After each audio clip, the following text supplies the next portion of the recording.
Saul here at Saul's Autotek, and today we're going to show you one of the vehicles we work on and how we try and take things one step further to make sure you get the perfect repair the right time, the first time, every time. In the case of this Lincoln MKZ, also known as a Ford Taurus to many of us that have been doing this for a while, the vehicle came to us with a misfire. Pretty basic concern. The owner said, hey, it's got a P0302, it's missing on cylinder 2, can you tell me what's going on? It runs really rough. Now, the original diagnostic that he had received from the local repair shop told him that he had a misfire and he should replace the coil for the ignition on that cylinder. He should be good to go. Well, we took a quick look at the vehicle and we found a few things out of the ordinary. Now, we've got the plenum top plastic cover off so we can show you the new coils that we've gone and installed in this engine. And we've replaced the front 3 ignition coils and the back 3 that reside back here underneath the intake manifold. Unfortunately, we can't get a good view of those guys. That'll take us a couple hours to disassemble. The reason I'm talking about this vehicle is this isn't a complicated repair. 30 years ago, you had to take a vehicle in to get its spark plugs changed every 5 or 10,000 miles. As time and technology changed, we had better ways to distribute the spark to the cylinder in a more direct manner. And that meant instead of having a distributor where an ignition coil sent spark from a coil to a distributor that then rotated, making contacts, creating a point of resistance and friction and heat, and then sent that spark through wires that went to the spark plugs and then sent that spark down to the engine. We now have vehicles that run a single ignition coil, essentially directly attached to the spark plug itself, firing directly into the engine.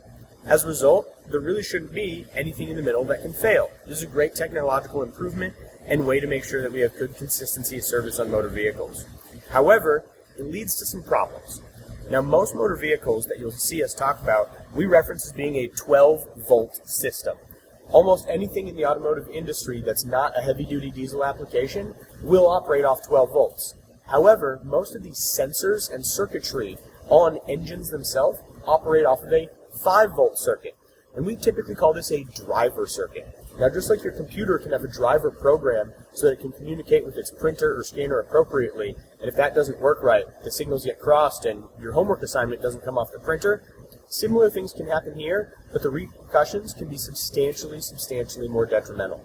In the case of this vehicle, the ECU, or engine control unit, generates 12 volts, and that's what it's working off of from the alternator in the vehicle for it to properly do its job, operate as a computer, and send voltage and signals to other pieces and parts of the car. Now that means that ECU might be sending 12 volts on a driver circuit to the fuel pump. However, it's typically sending 5 volts on a driver circuit to any of the sensors on the engine itself.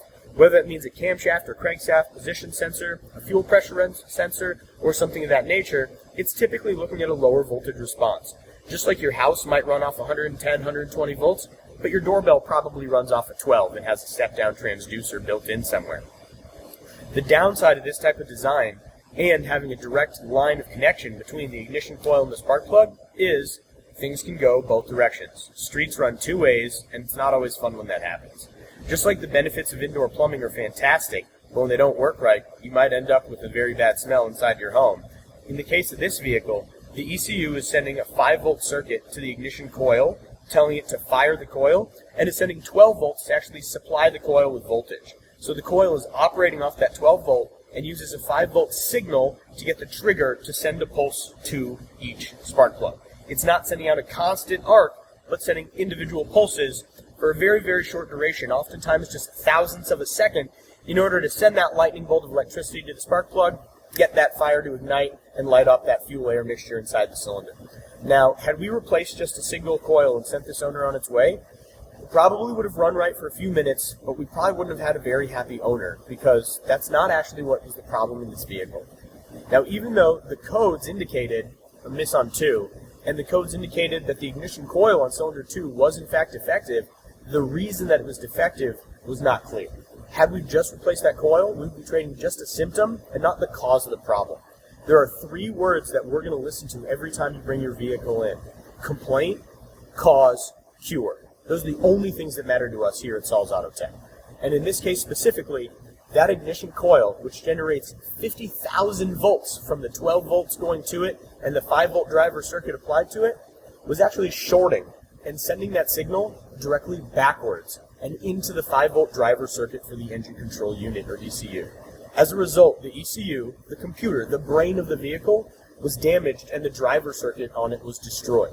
Had we simply replaced that one ignition coil, thrown it back in and sent it on its way, that new ignition coil would have been producing additional voltage compared to the shorted one and could have potentially caused further damage to the vehicle. Maybe it would have destroyed the ECU completely and stopped the vehicle from running, or a short circuit could have caught the vehicle on fire.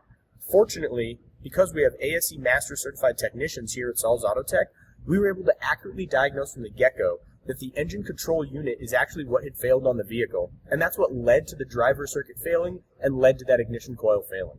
As a result, we replaced the ECU, the wiring between it and that ignition coil and spark plug, and the problem is solved. So if you've got a concern about your vehicle, whether it's something as basic as a spark plug, but you want to make sure you get the best quality of service no matter what, that's what Autotek is for. We're going to be the best service that you can get for the best dollar that we can provide, so that you know you're going to leave with the best result every time. You don't want to go to a mechanic and come back because it didn't work 20 minutes later, and we want to make sure that you leave with a vehicle that is the absolute perfection it was when it left the dealership when it leaves you. That's part of why we do an extensive test drive on the vehicle afterwards, to make sure that this guy's going to go 10 miles down the road and not have any issues. We don't want to see it come back to the next day, and nor do you. We want you on the road, we want you safe, we want you reliable. So even though the corner mechanic might be the cheapest and fastest solution some of the time, the best solution is typically to go to the specialist.